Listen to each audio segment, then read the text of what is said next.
Post-Covid, les rendez-vous physiques sont quand même moins nombreux, je le déplore, mais c'est vrai qu'on a tendance à enchaîner les visios. Et des rendez-vous comme ça permet de remettre aussi l'humain au cœur des échanges et de voir les gens en vrai. Parfois on a des surprises, les gens sont plus petits que ce qu'on imaginait ou plus grands. Mais voilà, c'est une grande fête. Et puis c'est là aussi où on va pouvoir identifier l'innovation, ce sur quoi on va pouvoir travailler à l'année à venir, même sur nos solutions. Trouver des solutions immergées, des solutions interopérables avec des partenaires. C'est vraiment un marqueur pour toute cette communauté de se rencontrer et puis le soir de faire un peu la fête. Bonjour à tous et bienvenue dans ce nouvel épisode hors série dans lequel je vous emmène à la découverte du Forum international de la cybersécurité. Tous les ans, toutes les entreprises et organisations qui œuvrent dans le monde de la cyber se donnent rendez-vous à Lille pour se retrouver au FIC, comme on l'appelle. C'est vraiment un événement incontournable dans ce monde-là et pendant 3 jours, c'est une grande fête. On va échanger, créer des liens, trinquer autour d'une bière aussi. On rencontre parfois de nouveaux acteurs, parfois on revoit des personnes qu'on connaissait déjà. C'est un événement énorme. On était 18 000 cette année, c'est très bruyant, on est crevés à la fin et pour ceux pour lesquels c'est la première fois, c'est très compliqué de s'y retrouver. D'ailleurs, à la fin de cet épisode, je vous donnerai mes 3 conseils pour survivre au FIC. Donc vous imaginez pour moi que c'est un magnifique terrain de jeu sur lequel je me suis amusée cette année à faire une sorte de petit micro-trottoir pour vous présenter tout simplement la diversité des acteurs présents et vous transmettre un peu l'ambiance de cet événement hors du commun. Mais avant ça, je laisse la parole au fondateur du FIC, le général Vatin-Augoire, qui présente cet événement mieux que personne. L'aventure commence en 2003-2004. Je travaille avec Thierry Breton, qui était à l'époque président de France Télécom, sur un rapport demandé par le gouvernement sur la cybercriminalité. En travaillant avec Thierry Breton, j'ai compris qu'on ne pourrait pas résoudre le problème si l'État agissait seul, mais qu'il fallait que l'État agisse avec d'autres acteurs privés notamment, et qu'il fallait donc créer cette coopération publique-privée. Arrivé à Lille en 2005, nous sommes véritablement sur une plaque européenne essentielle. Et si je veux justement mettre en application les principes qui sont sortis de cette réflexion avec Thierry Breton, je vais créer un événement. Et j'ai créé cet événement avec le soutien de l'Union européenne. À l'époque, c'était Jacques Barrot qui était le commissaire européen. Et ce FIC est parti modestement. Nous étions 500 à la première édition. Et puis aujourd'hui, nous sommes plus de 19 000. Ça vous montre la montée en puissance. Et ça vous montre aussi que c'est un forum dont on a besoin. Parce qu'il répond à une attente majeure, non seulement des citoyens, mais des entreprises, des administrations. Quand on arrive au FIC pour la première fois, et pour les premières fois, c'est difficile de s'y retrouver. Moi, personnellement, j'y étais allée l'année dernière. C'était ma première fois. Et j'étais complètement perdue, faut le dire. Moi, je connaissais personne. Je comprenais pas grand-chose au monde de la cybersécurité. J'avais l'impression que tout le monde faisait à peu près la même chose, mais avec des termes compliqués. Je suis restée cachée sur mon stand et j'ai pitché ma boîte s'il y avait de la demande. Mais j'ai pas vraiment osé me balader, demander des renseignements. Je partais de zéro et ça me semblait un peu trop compliqué. Et puis, c'est très impressionnant, en fait, quand on arrive là, qu'on est face à toute cette expertise d'un coup, alors que nous, on n'est pas experts du tout. Alors, cette année, je me suis un petit peu mieux organisée. J'ai fait une sorte de mapping avant d'arriver. J'étais bien accompagnée pour faire ça. Comme ça, je savais à l'avance à peu près qui je voulais aller voir et quelles solutions je voulais présenter à mon micro. Donc voilà, là, vous allez découvrir ce que c'est une plateforme d'EDR, ce que c'est qu'un coffre-fort numérique, ce que c'est une assurance cyber, comment on peut se protéger des faux SMS, etc. Donc voilà, j'ai fait une petite sélection de solutions en cybersécurité qui étaient présentes sur le salon. Je suis avec Stanislas de Arfang Lab. Stanislas, est-ce que tu peux nous expliquer ce que c'est Arfang Lab, ce que vous faites dans le monde de la cyber ? Alors oui, bonjour. Alors Arfang Lab, c'est une solution EDR, ça veut dire Endpoint Detection and Response. L'objectif, c'est d'identifier les malwares qui ne sont pas enregistrés dans les bases de données d'antivirus, de manière à remonter des informations suspectes aux analystes de SOC, dont l'objectif est de protéger leur organisation. Est-ce que tu peux, moi je me suis toujours posé la question, c'est quoi la différence entre un XDR et un EDR ? Et je crois qu'il y a un autre DR, LDR ? MDR. Alors la différence, elle est principalement marketing si je veux être méchant. En fait, l'EDR va se focaliser sur les terminaux, on va dire classiques, à savoir les serveurs et les postes de travail. La volonté de l'XDR, c'est la nécessité de donner une visibilité 360 aux analystes SOC en disant que finalement il n'y a pas que ces terminaux à monitorer, il y a éventuellement le mobile, il y a éventuellement les sondes. Et l'objectif, c'est de récupérer tout un tas de logs, tout un tas d'informations du système d'information, de manière à avoir une vue 360 pour identifier si on est en train de se faire cyberattaquer ou pas. Donc en gros, c'est des antivirus améliorés pour les grosses entreprises. Vous vous adressez à qui, vous ? Alors, en tant qu'EDR, nous, on s'adresse... Alors, qui a besoin d'être protégé ? Tout le monde, il faut le répéter. Nous, on s'intéresse particulièrement aux ETI et aux grands groupes. Super, merci beaucoup Stanislas. Merci à toi Leslie. Je suis avec Nicolas Dissot de Sequoia. Nicolas, est-ce que vous pouvez nous expliquer ce que c'est Sequoia ? Alors Sequoia, c'est un éditeur français de cybersécurité qui propose une solution, une plateforme SOC à destination des centres de sécurité opérationnelle et qui justement outille correctement les équipes d'analystes en sécurité opérationnelle. Alors le cas concret, c'est chaque entreprise qui doit se défendre contre les menaces cyber.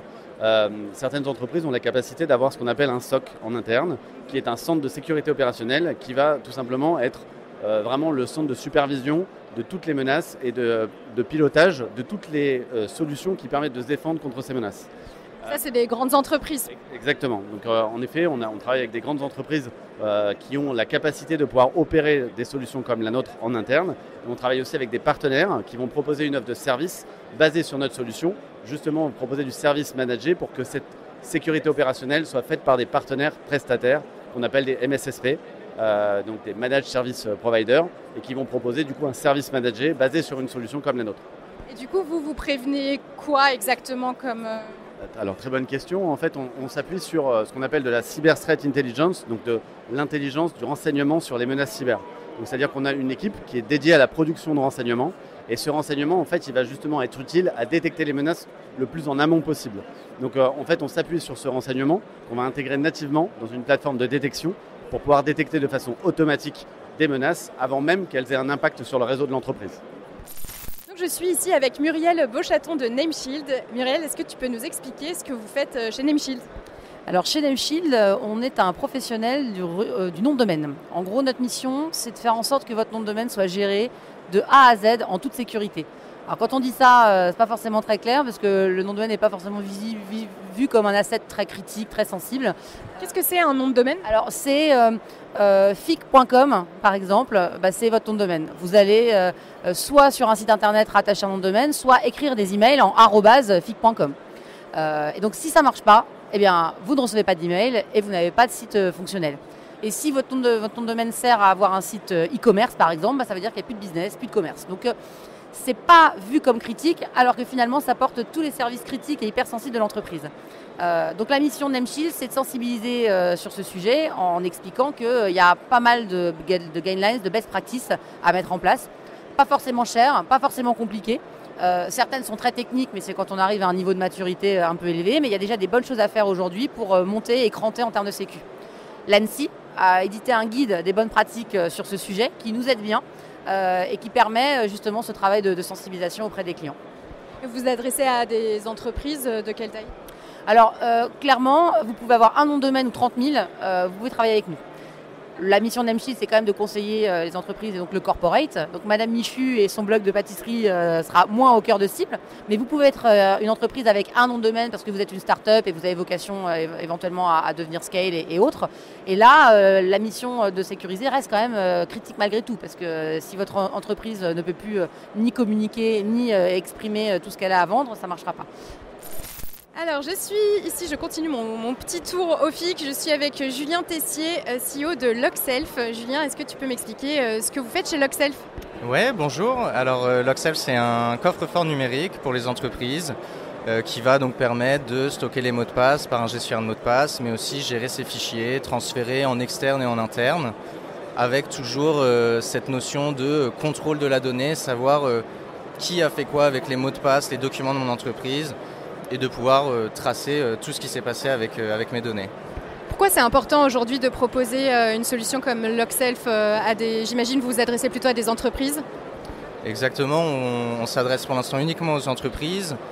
C'est important parce que on s'est rendu compte que, c'est pour ça qu'on a créé Lockself il y a quelques années, que les entreprises n'avaient pas de contrôle, n'avaient pas de visu sur ce type de données, sur les mots de passe, sur les documents. Ils ne savaient pas où ils étaient stockés, ils ne savaient pas qui avait accès. En cas de piratage, c'était presque impossible de retracer quel accès a été volé, quels documents ont été volés. Donc c'est, dans notre vision des choses, c'est un must-have. Pour avoir une entreprise, il faut commencer par gérer correctement ces données en les sécurisant et en les contrôlant. Est-ce que tu peux citer un peu des conséquences? Qu'est-ce qui se passe pour une entreprise si elle se fait voler ses données justement? On le voit dans l'actualité, se faire voler ses données, ça peut être se faire voler ses mots de passe. Donc dans ce cas-là, c'est des accès qui sont corrompus, donc qui peuvent être utilisés par quelqu'un pour accéder à d'autres données de l'entreprise ou à altérer le logiciel qui est proposé par l'entreprise. Ça s'est vu avec SolarWinds il y a quelques années, ça s'est vu encore avec LastPass il y a quelques mois. Donc les conséquences sont nombreuses. Et finalement, de sécuriser ces données, c'est pas ça qui va empêcher les cyberattaques, mais c'est ça qui va faire que quand l'entreprise va subir une cyberattaque, elle va être plus sereine, elle va pouvoir plus facilement comprendre ce qui s'est passé et plus rapidement pouvoir s'en remettre. Je suis avec Romain Basset de Vade, ou Vade, ça dépend comment on veut le prononcer. Est-ce que tu peux nous expliquer ce que vous faites? Oui, bonjour, Vade est éditeur de cybersécurité. On est spécialisé dans la protection de la messagerie, la protection du mail, de la recherche de menaces et de la réponse à incidents, principalement dans Microsoft 365. Et vous vous adressez à quel type d'entreprise ou peut-être même à des particuliers, je ne sais pas? Alors, on s'adresse plutôt aux entreprises. On a deux marchés. On a ce qu'on appelle le marché des entreprises au sens général, qu'on adresse par le channel. Donc ça peut être petites PME ou de grands groupes, des hôpitaux, des administrations publiques. Ça, c'est notre marché principal. Et on a aussi ce qu'on appelle le marché des fournisseurs d'accès Internet. Donc typiquement Orange et d'autres, qui vont utiliser notre technologie de filtrage pour eux protéger leurs consommateurs, les clients Internet. Est-ce que tu peux m'expliquer un peu c'est quoi l'objectif de Vade et quel est le besoin aujourd'hui d'avoir ce type de solution? Alors nous en fait on a une mission, c'est protéger nos clients des cybermenaces. Et une statistique qui est très connue dans le monde de la cybersécurité, c'est qu'approximativement 9 cyberattaques sur 10, à un moment ou à un autre, vont impliquer l'email. Donc en protégeant la messagerie, potentiellement on protège de 90% des cyberattaques. Et donc c'est ce qu'on essaye de faire, protéger contre phishing, malware, ransomware et aussi ce qu'on appelle les spear phishing, les usurpations d'identité. C'est notre mission. Super, merci beaucoup et bon salon. Merci, à bientôt. Je suis avec Florian Douminc de Trout Software. Est-ce que tu peux nous raconter ce que vous faites? Bien sûr, donc nous on est un éditeur de logiciels français et on fait un outil d'analyse de données pour les équipes cybersécurité. Donc on les aide à accéder à de la donnée qui est difficile d'accès parce qu'elle n'est pas dans le SIEM, elle n'est pas dans leurs systèmes existants et d'automatiser tout leur travail de contrôle qu'ils font dessus. Et vous vous adressez à quel type d'entreprise? On s'adresse soit aux médiums et grandes entreprises ou alors aux MSSP, aux SS2I qui implémentent de la sécurité dans d'autres groupes. Et vous répondez à quel besoin en termes de cybersécurité? C'est le problème d'accéder à la donnée. Il y a de plus en plus de données dans les entreprises et donc monitorer tout ce qui se passe devient de plus en plus difficile. Du coup, nous on a un système qui vient complémenter les SIEM et qui donne accès à l'entièreté du périmètre. Je suis ici avec Patrice Gomi de Retarus et je trouverais ça intéressant que tu nous présentes ce que vous faites chez Retarus, ce que vous proposez.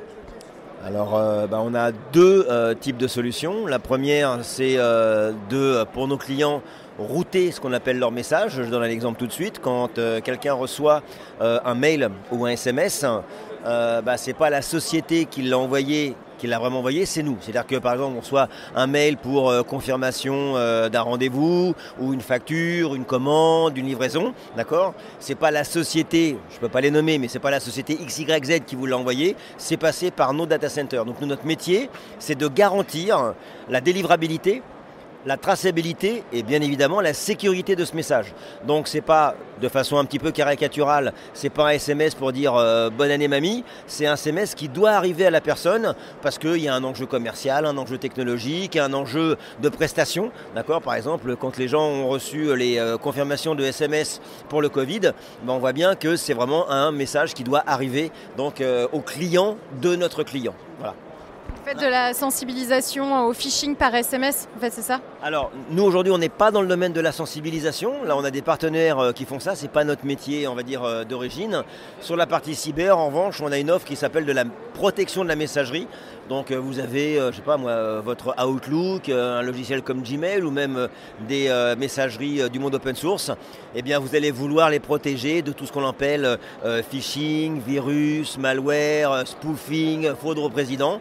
On a l'ensemble de ces effectivement fonctionnalités qui sont dans notre offre, mais ça c'est une offre effectivement beaucoup plus orientée cyber que la première que j'ai exposée, qui est effectivement une offre de routage de messages. Et vous vous adressez à qui du coup ? À des entreprises, des particuliers ? Alors nous effectivement, nous on est en B2B, on ne s'adresse qu'aux grandes entreprises, à tout type d'entreprise, mais ça peut être également du monde public, puisqu'on a des mairies, on a des hôpitaux, et on a beaucoup de clients dans différents domaines, donc on n'est pas orienté sur plus la banque, que le retail, que la pharmacie, on a tout type de clients et de toute taille, c'est-à-dire qu'on a des clients, ils ont une centaine d'employés, comme on a des clients, ils ont des centaines de milliers d'employés. Merci beaucoup Patrice, bon salon. Merci à vous et très bon salon également à tout le monde. Merci. Du coup, je suis avec Vincent Nguyen, directeur de la cybersécurité chez Stoic. Déjà, est-ce que tu peux nous expliquer ce que c'est Stoic ? Alors Stoic, c'est une jeune cyberassurance dans laquelle nous avons fait pas mal d'efforts sur le côté cybersécurité, à la fois pour aider les clients, en tout cas les assurés, plutôt petites, moyennes entreprises, ETI également, pour les aider justement à s'améliorer d'un point de vue sécurité. Eh ben, merci beaucoup Vincent et bon salon. Merci beaucoup, bon salon.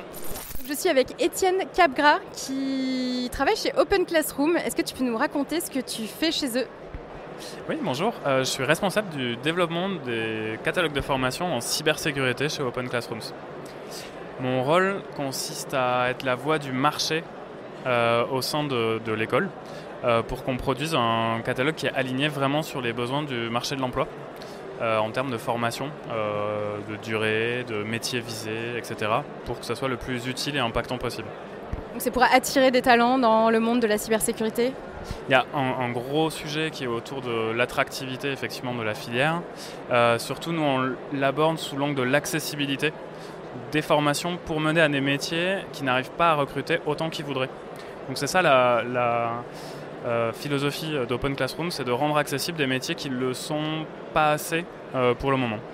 Il y a combien de formations sur la cybersécurité actuellement sur Open Classroom ?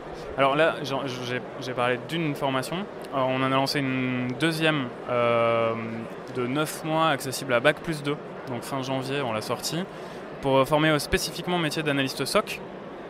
Typiquement, c'est un des premiers points que j'ai constaté en arrivant chez Open Classroom, c'est de dire, ok, marché saturé en formation Bac+5, beaucoup de gens qui veulent se reconvertir dedans mais qui ne savent pas par où commencer. Donc priorité à créer des formations un peu plus accessibles, et donc, notamment en termes de durée d'études et de niveau d'études, pour répondre à un besoin où pour le moment on est obligé de recruter quasiment, parce que je caricature, il y a des exceptions, mais très majoritairement obligé de recruter du très capé pour ensuite en plus former soi-même en entreprise pour ajouter la petite couche qui va bien parce qu'elle n'était pas dans la formation. Et ensuite on a une vingtaine de cours aussi. Qui eux pour le coup sont tous open source en accès libre. Open source, c'est-à-dire accessible à tout le monde, n'importe qui peut se connecter sur Open Classroom et accéder à ces formations et les suivre jusqu'au bout. Exactement, c'est 100% gratuit et en plus de la gratuité, ça veut aussi dire que n'importe qui peut copier-coller ce contenu, le modifier ou pas et le diffuser à sa guise, tant qu'il garde le fait que c'est Open Classroom qui en est l'auteur original. Notre optique en faisant ça, c'est de diffuser le plus largement possible la connaissance pour qu'elle soit le plus utile possible et sans la faire payer et sans la contraindre uniquement à notre plateforme s'il y a d'autres supports qui sont là. Super, merci Étienne, bon salon. Merci. Donc je suis ici avec la directrice de Terra Nova Security, Dalila Benatia. Bonjour. Est-ce que vous pouvez vous présenter et présenter votre solution que vous présentez aujourd'hui au FIC ? Oui, alors bonjour, Dalila Benatia, je suis la directrice régionale de Terra Nova Sécurité Europe, donc, qui est une société canadienne et qui a rejoint depuis à peu près 1 an maintenant la société donc, Fortra, qui elle propose donc, des solutions globales de cybersécurité. Notre objectif en tant que leader mondial en sensibilisation à la cybersécurité, c'est d'accompagner les utilisateurs à comprendre les risques liés au système d'information, liés aux attaques et surtout comment prévenir ces risques et quelles sont les techniques d'évitement qu'ils peuvent avoir en utilisant justement des formations mais également des évaluations par simulation de phishing. Merci beaucoup. Sur le forum, il y a aussi un espace réservé aux associations, donc il n'y a pas seulement des entreprises qui sont représentées. Et ça me tenait à cœur d'aller les voir parce qu'ils font un travail de sensibilisation aux risques cyber qui est vraiment très précieux, que ce soit pour sensibiliser les entreprises, que ce soit pour attirer plus de femmes vers ces métiers ou pour soutenir des victimes de cyberattaques. Voilà, je suis allée en voir 3, je vous laisse découvrir. Alors je suis ici avec Juliette Espargilière, responsable de la communication au Clusif. Est-ce que vous pouvez nous expliquer ce que c'est le Clusif ? Bonjour, le Clusif est une association loi 1901 qui regroupe des spécialistes de la cybersécurité, qu'ils soient utilisateurs de cybersécurité ou offreurs de solutions de cybersécurité. Et ils contribuent ensemble au sein de groupes de travail pour produire des contenus, des publications, des conférences, travailler ensemble, échanger, voilà. Quel est l'objectif de tous ces contenus ? L'objectif, c'est de fournir un état du savoir, mais c'est aussi d'échanger entre pairs à l'année et de se tenir chaud quand les choses se passent pas forcément très bien et que des incidents arrivent et qu'on a besoin de ne pas se retrouver seul face à des situations qui peuvent être difficiles. Pourquoi c'est important d'avoir une organisation comme le Clusif dans le monde de la cybersécurité ? Les associations, elles ont une fonction qui est extrêmement importante. C'est vraiment d'éviter l'isolement et de faire monter en maturité les organisations par la coopération. Donc c'est quelque chose auquel on croit beaucoup au Clusif. Et c'est pour ça d'ailleurs qu'on a un réseau territorial aussi, les Clusir, qui sont des associations qui sont soit en région, soit à l'international, et qui poursuivent cet objectif de coopération entre professionnels. Merci beaucoup. Merci à vous. Donc je suis avec Séverine Demarque du CEF6. Séverine, est-ce que tu peux nous expliquer ce que c'est le CEF6 ? Bonjour Leslie, merci de nous donner la parole. Donc le CEF6, c'est le Cercle des femmes de la cybersécurité. C'est une association qui a été fondée, qui est présidée par Nassira Salvan et dont le but en fait est de valoriser, de professionnaliser les femmes dans le domaine de la cyber. Donc on a de nombreuses actions dans les tuyaux, si je puis dire. On fait de la sensibilisation auprès des écoles. On participe à beaucoup d'événements pour sensibiliser sur la cause. On fait du mentorat, on fait de la formation, on fait également des webinars et des publications avec cette année la deuxième édition de notre ouvrage « Je travaille dans la cybersécurité mais je ne porte pas de suite à capuche ». Et on fait également un événement annuel qui s'appelle le Cyber Woman Day où on organise des tables rondes et on met également en exergue en fait des profils dans divers domaines de la cybersécurité. Et tu me parlais d'un programme de mentorat aussi, est-ce que tu peux nous en dire un petit peu plus ? Alors le mentorat, en fait, nous avons une vingtaine d'experts au sein de l'association qui mettent leurs compétences à disposition des adhérentes qui auraient besoin ponctuellement d'être suivies pendant plusieurs mois sur des thématiques. Ça peut être l'acquisition de compétences, ça peut être la réflexion d'un CV, ça peut être de travailler sur des projets et de les affiner ou de, par exemple, se reconvertir. Merci beaucoup Séverine, bon salon. Merci à toi Leslie, à bientôt. Alors je suis ici avec Delphine Chevalier de l'association Assovica. Est-ce que tu peux nous expliquer ce que c'est Assovica ? Alors Assovica, donc c'est l'association de soutien aux victimes de cyberattaques. Donc c'est une association qui est toute jeune, voilà, qu'on a travaillé dans sa création à l'automne 2022. En partant du constat qu'on s'occupait très peu, voire pas du tout en fait, des personnes qui sont victimes dans les organisations d'actes de cybermalveillance. Et vraiment sur la partie très traumatique que ça peut représenter pour un chef d'entreprise, mais aussi pour toutes les équipes qui ont à faire face à un moment un petit peu compliqué pour l'organisation. L'autre constat qu'on a fait, c'est que les victimes, organisations, elles parlaient peu, elles parlaient des fois pas du tout, des fois on leur interdisait même de parler. Donc au-delà du fait que c'est des témoignages qui manquent pour faire grandir l'écosystème et qui nous manquent en prévention aussi pour faire comprendre à tout le monde quels sont les impacts et pourquoi il faut s'en prémunir, ça a aussi bien entendu un impact sur les victimes puisqu'on ne libère pas la parole. Donc l'association a vraiment pour objectif de permettre donc à ces victimes de témoigner. L'anonymat sera possible, puisque donc justement on sait que pour certains c'est compliqué, donc il faut qu'on puisse leur offrir l'anonymat. Le deuxième axe de l'association, c'est aussi s'occuper de la profession. Quand on a travaillé donc, sur notre objet, on a eu des interviews avec des gens qui aussi nous ont dit qu'il pouvait des fois y avoir un certain mal-être dans la profession cyber. C'est une profession qui est compliquée, qui peut être très stressante. Donc on a un deuxième axe, c'est effectivement de soutenir aussi les gens de la profession dans une période où on manque cruellement de compétences et de talents. Donc il faut savoir retenir celles et ceux qui travaillent déjà dans l'écosystème, les soigner, s'occuper d'eux, les soutenir, voilà, quand ils en ont besoin, bien entendu, ce n'est pas le cas de tout le monde. Et puis aussi rendre la profession plus attractive. Merci beaucoup Delphine. Merci beaucoup Leslie. Et enfin, sachez que le FIC, ce n'est pas seulement un salon. C'est d'ailleurs pour ça qu'on appelle ça un forum. Il rassemble énormément d'événements en parallèle. Donc, ce que va voir le grand public, par exemple, ça va être toutes les prises de parole officielles qui sont relayées dans les médias. Donc, il y a énormément de conférences de presse, mais il y a aussi des conférences thématiques animées par des spécialistes qui s'adressent plutôt aux visiteurs ou aux personnes qui sont partenaires du FIC. Et puis, il y a des challenges, des sortes de concours de hacking qui se déroulent pendant l'événement. Et c'est ça que je voudrais vous présenter maintenant.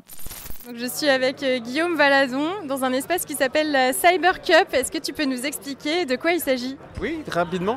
Alors nous on intervient 2 fois. On joue à la Cyber Cup avec une équipe d'une dizaine de personnes et on propose aussi les challenges hardware. Dans les challenges hardware, le but du jeu c'est de proposer aux différentes équipes de différents défis liés un petit peu aux activités de Quarks Lab liées au matériel.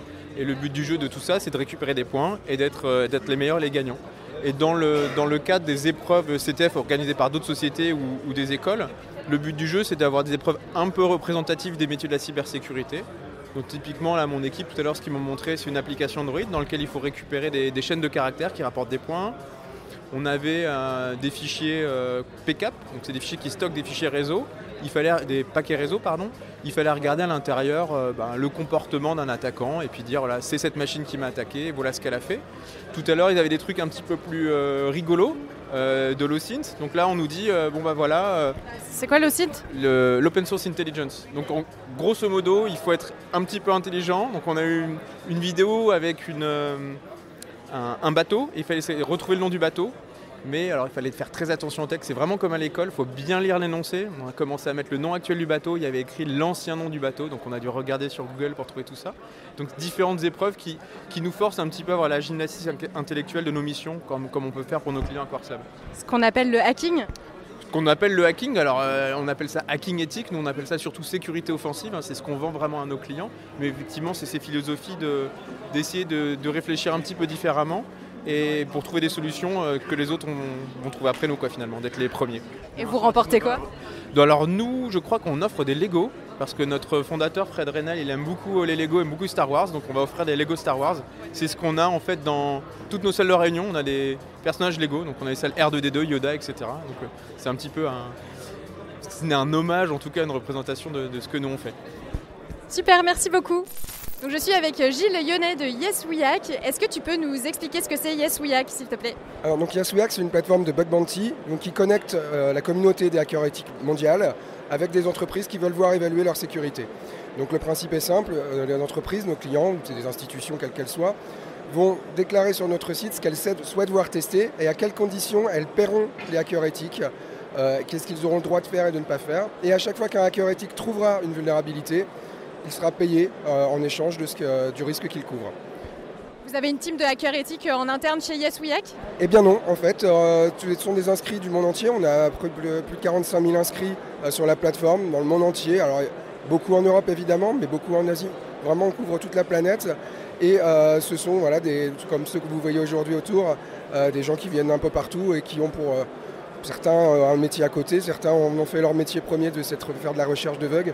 Tous partagent cette passion de la cybersécurité et du hacking éthique. Et est-ce que tu peux nous décrire ce qui se passe ici sur votre stand ? Alors aujourd'hui, en fait, comme tous les grands salons, on organise ce qu'on appelle un live bug bounty. C'est-à-dire on appelle par notre Twitter et sur nos réseaux sociaux, on appelle la communauté à nous rejoindre sur place pour hacker sur un périmètre unique qui est exclusif pendant la période. Donc tous ceux qui sont intéressés vont pouvoir avoir la cible un peu rien que pour eux, droit d'y faire beaucoup de choses. Et puis pourront gagner, en l'occurrence, c'est jusqu'à 5 000 € pour une vulne critique. Donc voilà, on bat le rappel de la communauté, on retrouve plein de copains qui viennent et qui passent ici 2 jours pendant vraiment assez intense à essayer de trouver des vulnérabilités pour le compte d'un client que je ne peux pas révéler en l'occurrence, mais voilà. Eh ben, merci beaucoup et bon salon. Donc là je suis sur le stand du Clusif et on me propose de tester mon téléphone pour voir si il est espionné ou pas à mon insu. Voilà, est-ce que vous pouvez vous présenter un petit peu la solution ? Oui, alors la solution c'est un dispositif innovant de détection des logiciels espions qu'on appelle aussi les stalkerware. Et donc on propose un dispositif non intrusif, c'est-à-dire qui n'installera rien sur votre téléphone, sur lequel on ne se branche pas, aucune donnée ne part. Et on va détecter ces logiciels espions dès maintenant. C'est parti, du coup qu'est-ce que je dois faire avec mon téléphone ? La première étape, ce sera de désactiver vos données mobiles. C'est parti. Réseau Wi-Fi d'activer. C'est tout bon, là je pense qu'on est bon. On est bien. Donc on peut appuyer sur le bouton suivant. Donc là il y a une tablette sur laquelle je peux appuyer sur le bouton suivant. Et un réseau Wi-Fi éphémère va apparaître. Et donc le téléphone, il faut s'y connecter, donc soit en scannant le petit QR code, soit en allant le chercher dans les paramètres. Voilà, donc là c'est parti, j'ai scanné le QR code. Et à présent, je suis connecté à un Wi-Fi sécurisé ou pas sécurisé ? Qui est sécurisé par mot de passe bien sûr, en WPA2. D'accord, très bien.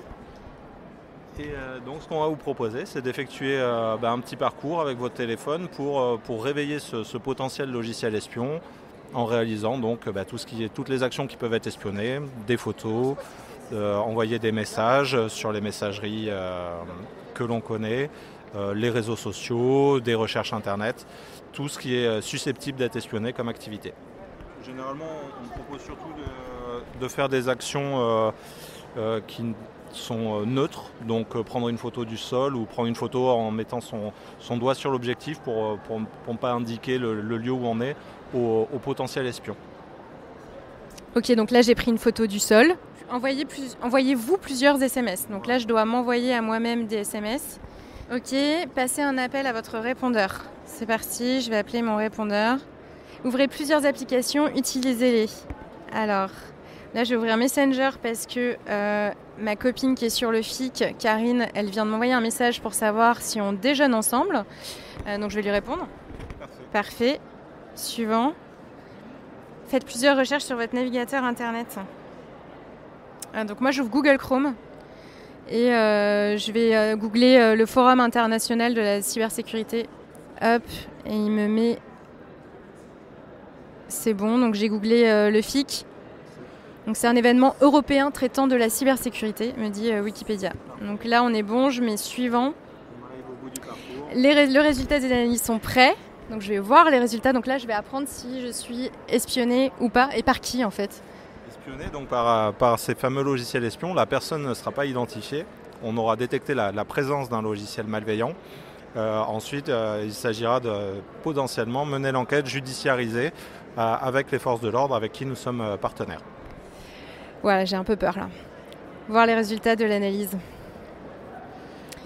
Merci de patienter. Bonne nouvelle, nous n'avons détecté aucun logiciel espion, donc je ne suis pas espionnée. C'est courant, ça arrive souvent d'être espionné ou pas ? Courant non, mais il y a plusieurs cas, des maris jaloux notamment qui souhaitent surveiller leurs partenaires ou de l'espionnage économique en entreprise, entre concurrents.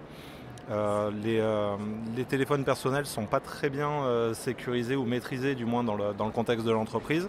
Et dans les réunions sensibles, il peut y avoir des fuites. Et notre dispositif permet de s'en prémunir. Ça marche, merci beaucoup. Mais je vous en prie, avec plaisir. Et enfin, la partie bonus de cet épisode, avant de vous donner mes 3 conseils pour survivre au FIC, je suis allée prendre la température pour en savoir un peu plus sur l'intérêt de participer à cet événement. Et vous allez voir que la réponse est plutôt unanime. Alors le FIC, comme vous le disiez tout à l'heure, c'est un immense terrain de jeu. C'est vrai qu'on a la capacité de faire connaître ce qu'on fait, notre société, à un ensemble de clients, de prospects, de partenaires. C'est un rendez-vous assez important pour nous parce qu'on a 2 rendez-vous dans l'année comme ça majeurs où on a la possibilité de pouvoir rencontrer beaucoup de monde sur finalement que 3 jours. Et c'est vraiment un événement vraiment très important pour nous parce qu'on a beaucoup de clients et de prospects qu'on rencontre lors d'événements comme celui-ci. Alors être au FIC, c'est un grand merci aux organisateurs de soutenir tous les mouvements associatifs. Donc ça déjà c'est important. Alors ça nous permet d'être au cœur de l'écosystème, bien entendu de rencontrer tous les acteurs qui travaillent avec des organisations qui effectivement peuvent avoir vécu aussi ces problèmes difficiles. Donc c'est effectivement être très présent au sein de l'écosystème et aussi finalement par rapport à ce qu'on fait. À Sovica, ce qu'on souhaite faire. Et je pense que le FIC, depuis longtemps, a mis l'humain au cœur de la cybersécurité. Dire que la cybersécurité, c'est pas qu'un aspect technique, c'est aussi des hommes et des femmes qui contribuent à beaucoup de choses, mais qui peuvent aussi souffrir de pas mal de choses. Donc être présent au FIC, c'est aussi développer, on va dire, cette nouvelle branche dans la cybersécurité. C'est dire que au-delà de la technique, il y a des aspects organisationnels et humains qu'il faut prendre en compte. Alors pour nous, c'est vraiment un lieu de rencontre assez indispensable parce qu'on y voit beaucoup de la communauté, des clients.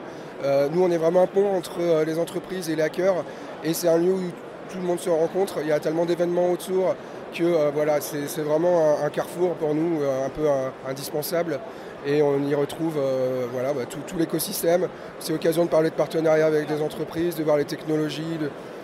Ça prend aussi la température du marché, donc c'est vraiment le rendez-vous de l'année pour beaucoup de boîtes.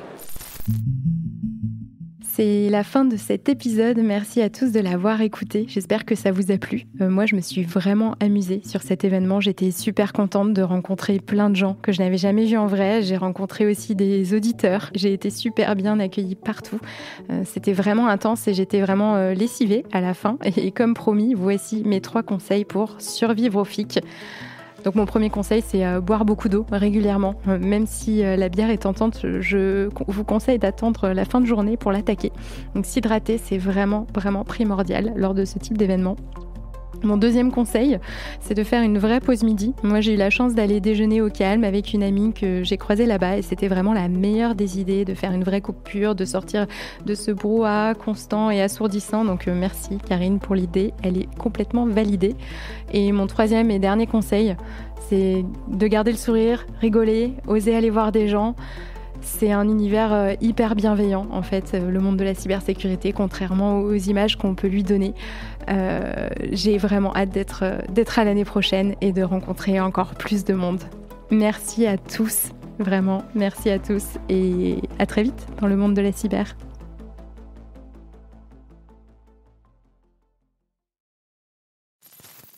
Merci à tous d'avoir suivi cet épisode du monde de la cyber. Si vous êtes arrivés jusqu'ici, c'est que vous commencez à bien accrocher à ce podcast. Alors si vous voulez découvrir les coulisses et être au courant de toutes les actus, je vous donne rendez-vous sur notre compte Instagram, le monde de la cyber. Et n'hésitez pas aussi à vous abonner au podcast et à me laisser un petit commentaire sur Spotify ou Apple Podcast. Ça m'aide beaucoup à faire grandir le projet et ça me fait super plaisir de lire tous vos petits messages. Merci à vous et à très vite dans le monde de la cyber.